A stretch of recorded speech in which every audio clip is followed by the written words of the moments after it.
Entrepreneurs എന്തിന് കൺസൾട്ടന്റിനെ approach ചെയ്യണം, അല്ലെങ്കിൽ ഒരു ബിസിനസ് ഡെവലപ്മെന്റ് മാനേജർ എന്തിനു അപ്രോച്ച് ചെയ്യണം എന്നുള്ളതിന്റെ പ്രോപ്പർ ആൻസറിലേക്ക് നമുക്ക് എത്താൻ പറ്റുന്നത്.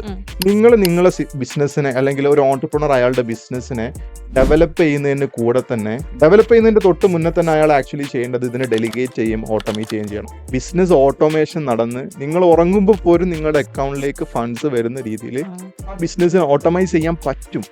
അതൊരു കടല വിൽക്കുന്ന ഒരാൾക്ക് പോലും പറ്റുന്ന ഒരു കാര്യമാണ്. ഒരാൾ നടന്ന് കടല വിൽക്കുമ്പോഴേ ഇത് പ്രശ്നമുള്ളൂ. ഒരു 10 ആളെ കൊണ്ട് കടല വിൽപ്പിക്കുമ്പോൾ സ്വാഭാവികമായിട്ടും അവിടെ സംഭവിക്കുന്നത് അയാൾക്ക് റിട്ടയർ ചെയ്ത് വീട്ടിലിരിക്കാം, ബാക്കി 9 പേര് വിറ്റിട്ടുള്ള പൈസ അയാൾ അക്കൗണ്ടിലേക്ക് വന്നോളും എന്നുള്ള ആ ഒരു ബേസിക് സ്ട്രാറ്റജി വെച്ചിട്ട് എന്താക്കാൻ പറ്റും, പല ബിസിനസ്സിനെയും നമുക്ക് ആ ഒരു രീതിയിലേക്ക് കൊണ്ടുവരാൻ പറ്റില്ല. പല MSMEയിലും നമ്മൾ കാണുന്നത് എന്താ വെച്ച് കഴിഞ്ഞാൽ ഓവർ സ്റ്റാഫ്ഡ് ആയിരിക്കും.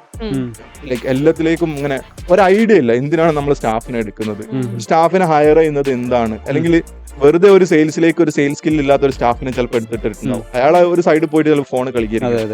ലൈക്ക് ഒരു റിസൾട്ട് ഇല്ലാണ്ട് ഒരിക്കലും ഒരു സ്റ്റാഫിനെ ഹയർ ചെയ്യരുത്. ഒരു hiring should be properly done with an HR. ഒരു HR